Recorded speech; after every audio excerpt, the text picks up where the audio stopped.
اللہم صلی وسلم مبارک علی سیدنا محمد وعلی آل محمد.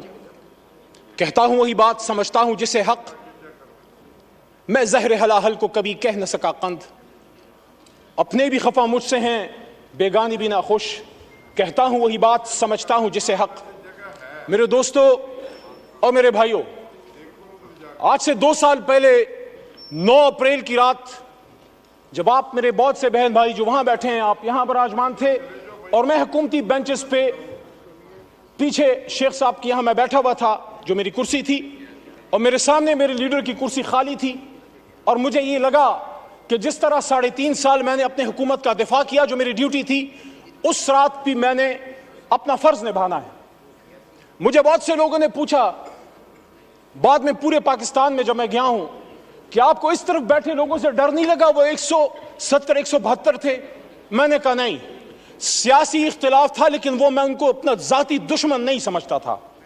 تو آج جو میں یہ بات کرنا چاہ رہا ہوں وہ یہ ہے کہ جب پچھلے 2 سال کی طرف میں مڑ کے دیکھتا ہوں تو مجھے وہی کہانی، خورشید شاہ صاحب آپ کی بھی توجہ چاہیے، آپ میرے قائد حزب اختلاف رہے ہیں، تو مجھے وہی کہانی ریپلیکیٹ ہوتی نظر آتی ہے جو آج سے 50 سال پہلے اس ایوان کے ایک منتخب قائد ایوان کو جب پھانسی کے تختہ دار پہ لٹکایا گیا. پاکستان تو نہیں بدلا، فرق صرف یہ ہے کہ کبھی ہتھکڑی ڈال کے نواز شریف کی طرح جہاز میں بٹھا کے ملک سے دربدر کر دو، کبھی بے نظیر بھٹو کی طرح شہید کی طرح. باپ پھانسی پہ چڑھ چکا ہے، بیٹی کو پاکستان میں رہنے کی اجازت نہیں، ماں سمیت اس کو ملک سے دربدر کر دیا گیا، جو وہ پتہ نہیں 17 18 یا 20 سال کی ہوگی، مجھے نہیں پتا، but she was young and unmarried at that time. واپس آتی ہے، پھر دربدر کی جاتی ہے، and she was forced to go to exile once again, and her life ended in Liaquat Bagh where she was martyred on 27 December 2007. وہی لیاقت باغ جو ایک اور لیڈر ہمارا قائد اعظم کا دایاں ہاتھ کھا چکا ہے. راولپنڈی جہاں سے پاکستان کو مضبوط ہونا تھا، مضبوط ہونا ہے اور مضبوط ہوگا، اسی راولپنڈی میں لیاقت علی خان شہید ہوا. وہی لیاقت علی خان جو مجھے اعزاز حاصل ہے، میرا دادا پیر محمد خان اس کا قائد اعظم کا ایک ادنا کارکن تھا. لیاقت علی خان صاحب تحریک پاکستان میں میرے گاؤں، اور آپ کو سر پتہ ہے، آپ علاقے کو جانتے ہیں، میرے گاؤں امیر مقام صاحب سے مخاطب ہوں. یہ سوات جب جاتے ہیں ہاتھیان اور شیرگڑھ سے آپ گزرتے ہیں میرے بھائی، میرے گاؤں لیاقت علی خان صاحب آئے، میرے گھر میں قیام کیا، سردار عبدالرب نشتر ان کے ساتھ تھے، اور وہاں سے 47 میں قافلے گئے پاکستان کو آزاد کرنے کے لیے. منٹو پارک جس کو پھر بعد میں وہاں مینار پاکستان بنا، وہاں پیر محمد صاحب، غلام محمد خان لوخوڑ اور خیبر پختونخوا سے مسلم لیگ کے قافلے لے کے گئے. وہی میرے لیڈر عمران خان صاحب کے والد اکرام اللہ نیازی بھی وہاں موجود تھے. تو جب ہم بھی پاکستان بنانے والے ہیں، آپ بھی پاکستان بنانے والے ہیں، تو پھر بار بار کیوں ہمیں یہ کہنے کی ضرورت پڑتی ہے کہ نثار میں تیری گلیوں کے اے وطن جہاں چلی ہے رسم، کہ کوئی نہ سر اٹھا کے چلے، جو کوئی چاہنے والا طواف کو نکلے، نظر چرا کے چلے، جسم جا بچا کے چلے. میرے بھائی تار اور چھوٹا بھائی بیٹھا ہے، میں احترام کرتا ہوں آپ کی جماعت کی سیاسی لیڈرشپ کی جدوجہد کا جو اگر انہوں نے کی ہے، لیکن جہاں ہم اس بات کو کنڈیم کرتے ہیں کہ جب ایک طالع آزما پرویز مشرف نے ایک منتخب وزیر اعظم جس سے ہمیں لاکھ اختلاف ہے، کبھی میں مسلم لیگ نون کا نہ ووٹر رہا ہوں، نہ سپورٹر رہا ہوں، نہ کارکن رہا ہوں، لیکن ہتھکڑی ڈال کے جب ملک بدر کیا گیا تو پھر آپ سے بھی ایکسپیکٹیشن ہے کہ آپ کا بھی لاکھ اختلاف ہوگا. لیکن جب آپ یہاں تشریف فرما تھے، یہی شہباز شریف صاحب قائد حزب اختلاف کی کرسی پہ ہوتے تھے، سامنے اسد بھائی جو میری شمولیت میرے ان کے ہاتھ میں ہوئی، ہم نے تحریک انصاف میں جب شمولیت کی، میں جب باقاعدہ شامل ہوا، اسد قیصر صاحب 2011 میں آئے، ہمیں شامل کیا، اسی کرسی پہ بیٹھے ہوتے تھے. 1996 میں میرے خاندان نے، جب چراغ نشان تھا عمران خان کا، بلا نہیں تھا، تب میرے خاندان نے ووٹ کیا ہے. لیکن وہاں اس کرسی پہ جو آدمی بیٹھا ہوتا تھا عمران خان، وہ چاہے آپ اس کو پسند نہ کریں، آپ کو پسند نہ آئے، لیکن قائد ایوان تو تھا، اس کو اسی پاکستان میں وزیر آباد میں گولیاں مارے گی، 4 گولیاں کھا کے وہ بیٹھا ہے اڈیالہ جیل میں۔ کیا اڈیالہ گونٹانامو بے ہے جناب اسپیکر صاحب، ڈپٹی اسپیکر صاحب؟ وہاں پاکستان کا آئین نافذ العمل نہیں۔ آج بھی ہم اپنے لیڈر سے نہیں مل سکتے۔ کل پابندی دوبارہ لگی ہے۔ میں بطور اس ایوان کے ایک منتخب ممبر کے، جب میں جیل میں تھا، میں ایکسپیکٹ کرتا تھا کہ یہ ایوان عمران خان کے لیے نہیں، اپنے ایک سابق قائد ایوان کے لیے کھڑا ہوگا۔ یہاں سے مذمتی قراردادیں پاس ہوں گی اور یہاں ووٹ کو عزت دو کہ ہمارے ساتھی یا بینظیر بھٹو اور بھٹو صاحب کی ان کی المناک جو حادثات ہوئے ہیں، ان کے دائی، ان کے امین کھڑے ہوں گے اور وہ کنڈیم کریں گے اور وہ ڈیمانڈ کریں گے کہ پاکستان کے ایک سابق وزیر اعظم پہ جانی حملہ کس نے کیا؟ یہ کس کا سیکیورٹی فیلئر ہے؟ وہ کیمرے جو جج صاحبان کے بیڈ رومز میں لگ سکتے ہیں، ان کیمروں سے وہ دہشت گرد کیسے چھوٹ گئے جنہوں نے جا کے کبھی بے نظیر کو شہید کیا؟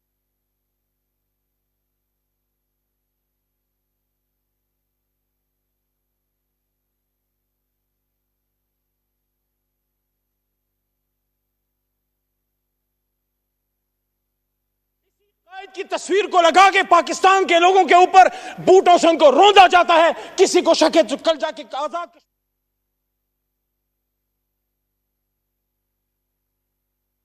16 فروری کو ایک لمبی جدائی، لمبی قید کے بعد پہلی بار اپنے لیڈر عمران خان صاحب سے ملا۔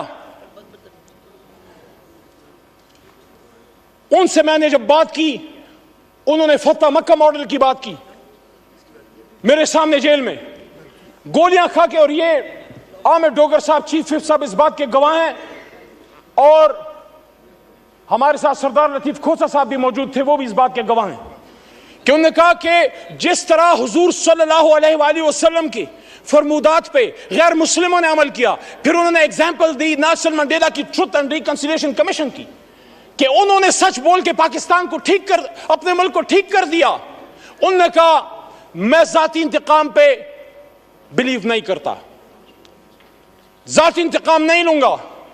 ہاں، جس نے کوئی ظلم کیا ہے عدالت جانے اور قانون، لیکن سیاسی انتقام نہیں۔ لیکن سچ بولیں گے تو ٹروتھ اینڈ ریکنسیلیشن کمیشن بنے گا۔ یہ جو اس طرف سے وزیر اعظم کے مشیر، حالانکہ ان کو ہم وزیر اعظم ہمارا اصولی موقف ہے نہیں مانتے، لیکن ایک ان کی طرف سے دعوت آئی ہے رانا ثناء اللہ صاحب کی طرف سے مذاکرات کی، آصف زرداری صاحب کی طرف سے بھی دعوت آئی مذاکرات کی۔ میں آج تحریک انصاف کی طرف سے یہ بات یہاں رکھنا چاہتا ہوں کہ کب عمران خان صاحب نے مذاکرات سے انکار کیا؟ 5 اگست کو جب گرفتار ہو رہے تھے، جب ان کو اٹھایا جا رہا تھا، تو میرے جناب ڈپٹی اسپیکر صاحب، انہوں نے اس دن بھی کہا کہ ہم سب سے بات کرنے کے لیے تیار ہیں، لیکن بات کی نکات کیا ہوں گے؟ کیا ہم سچ پہ آئیں گے؟ کیا ہم سچ بولیں گے؟ کیا ہم سچ بولیں گے؟ ٹروتھ اینڈ ریکنسیلیشن کمیشن کے لیے سچائی جو ہے وہ پہلی شرط ہے۔ آصفہ بی بی کو میں ویلکم کرتا ہوں، ایوان میں شہید بینظیر بھٹو صاحبہ کی صاحبزادی ہیں۔ دیکھیے جناب ڈپٹی اسپیکر صاحب، اگر ہم سمجھتے ہیں کہ پاکستان کو ٹھیک ہونا ہے تو پھر ہم لوگوں نے فیصلے کرنے۔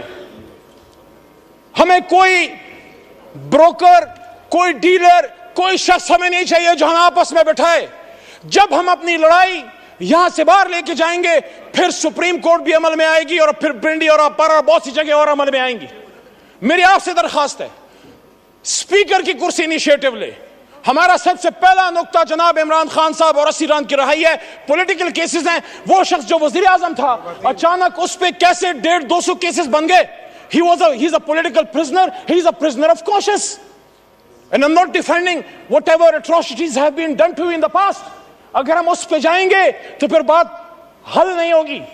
یہاں اعجاز الحق صاحب بھی موجود ہیں، ان سے احترام کا رشتہ ہے، لیکن جو ہوا ماضی میں وہ ٹھیک تو نہیں تھا۔ اگر ہم یہاں اپنے کربناک اور دردناک ماضی پہ شرمندہ نہیں ہوں گے، سچ نہیں بولیں گے، ملک نہیں جائے گا آگے۔ جس نے ماضی میں غلط کیا ہم تو نہیں تھے، ہم اپنے پرکھوں کی اچھی باتوں کو یاد کرتے ہیں، غلط باتوں کو ڈیفینڈ ہم نہ کریں۔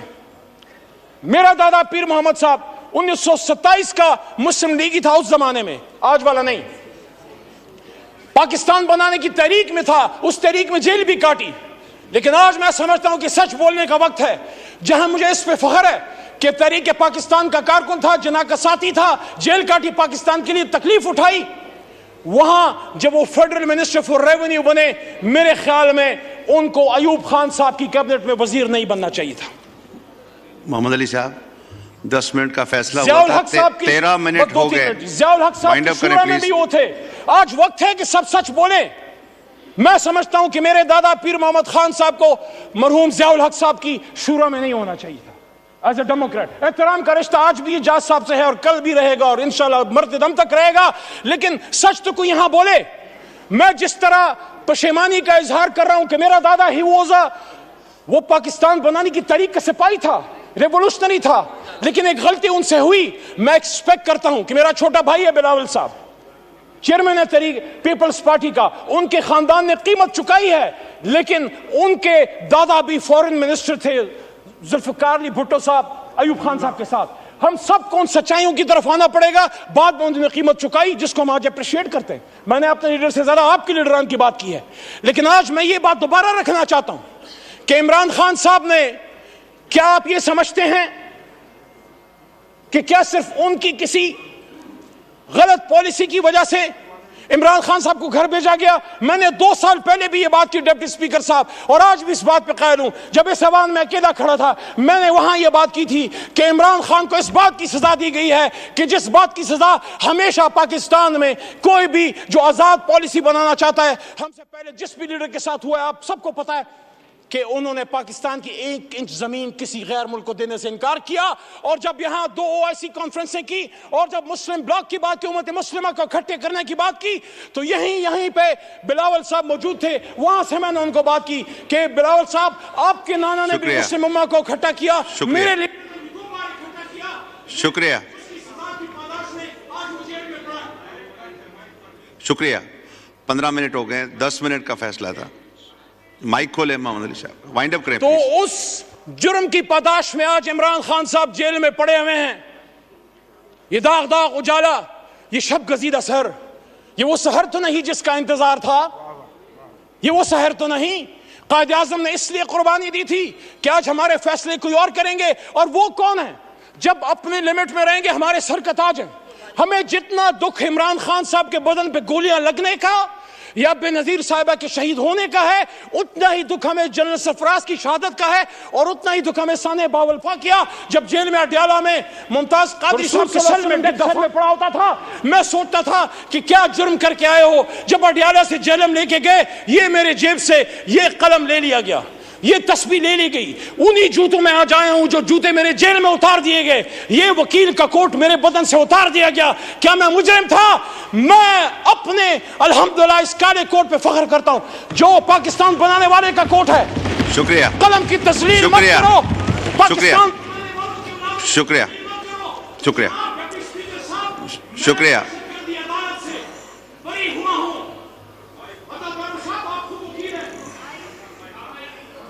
وائنڈ اپ کریں، وائنڈ اپ کریں محمد علی صاحب جی، وائنڈ اپ کریں پلیز۔ میں دہشت گردی عدالت مردان سے بری ہوا۔